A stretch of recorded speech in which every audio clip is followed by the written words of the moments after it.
పాలకుర్తిలో అత్తపెత్తనం, గాంధీ భవన్ కు చేరిన వివాదం, ఝాన్సీ రెడ్డి బెదిరిస్తున్నారనే ఆగ్రహం, పాతోళ్లను పట్టించుకోవడం లేదని ఆవేదన, ఇసుక అక్రమ రవాణాలో హస్తముందని ఆరోపణ. సాధారణంగా భార్యను ముందు పెట్టి భర్త వెనుక రాజకీయాలు చేయడం చూస్తుంటాం. పాలకుర్తి నియోజకవర్గంలో మరో రకం రాజకీయం నడుస్తుంది. కోడలు ఎమ్మెల్యే అయితే అత్త అంతా అన్నట్టు చక్రం తిప్పుతున్నారు. ఆమె కనుసన్నల్లోనే అధికార కార్యక్రమాలు కూడా జరుగుతున్నాయనే విమర్శలు మూటగట్టుకున్నారు. అసలు ఎమ్మెల్యే ఎవరు అన్న ప్రశ్న అందరినీ తొలిచేస్తుంది. ఎమ్మెల్యే యశస్విని రెడ్డి, ఆమె అత్త ఝాన్సీ రెడ్డికి సంబంధించిన వివాదం గురించే ఇదంతా. ఎమ్మెల్యే యశస్విని రెడ్డి డమ్మీ అని అనాధికారిక ఎమ్మెల్యేగా ఝాన్సీ రెడ్డి పెత్తన్నం చెలాయిస్తున్నారని నియోజకవర్గంలో టాక్ వినబడుతుంది. ఇది ఇక్కడితో ఆగిపోలేదు, ఏకంగా పార్టీ దాకా వెళ్ళింది. మరి అవును, ఆమెకు ఏదో ఇక్కడ స్థానిక సమస్య రావడం వల్ల, ఇక స్థానికంగా ఆమెకు ఏదో లేకపోవడం వల్ల ఈ ఝాన్సీ రెడ్డి ఎమ్మెల్యేగా పోటీ చేయకుండా అప్పటిదప్పుడు తన కోడలు యశస్విని రెడ్డికి టికెట్ ఇప్పించుకుంది. యశస్విని రెడ్డి పాలకుర్తిలో లేదు, ఝాన్సీ రెడ్డి పాలకుర్తిలో లేదు.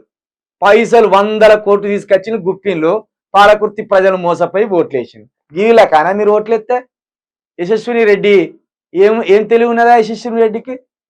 5 నిమిషాలు మాట్లాడగలదా ఎక్కడన్నా? ఓ తోలు బొమ్మని తీసుకొచ్చి పెట్టుకుంటారు మీరు. తెలియకల పని చేసిందా మీరు పాలకుర్తోళ్ళు? అంటే పైసలు ఎవడు ఉంటే పైసలు ఎవడు ఎక్కువ వస్తే గవానికి ఎత్తారా ఓట్లు? మీరు ఎక్కడికి తెచ్చుకున్నారు చూడు, అక్కడికి అత్తకోడల పెత్తనం దాకా తెచ్చుకుంటారు మీరు. అత్తకోడల పెత్తనం దాకా తెచ్చుకున్నారు మీరు. మళ్ళీ ఇది కాస్త ఎక్కడికి గాంధీ భవన్ చేరిందట ఈ అత్తకోడల పంచాయతీ.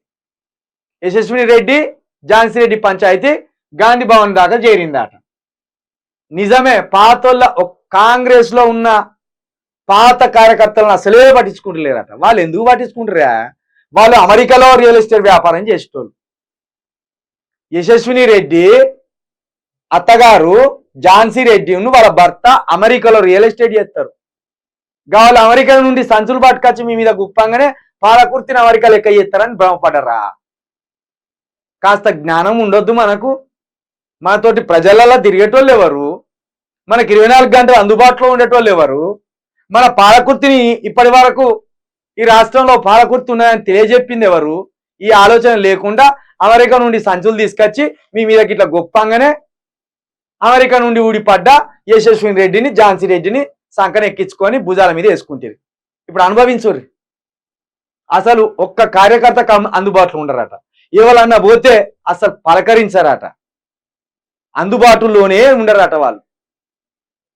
ఆ కోడలు ముందర పెట్టింది, అత్త వెనుక రాజకీయ చక్రం తిప్పుతాను. ఇక ఈ వార్త కాడికి వచ్చింది.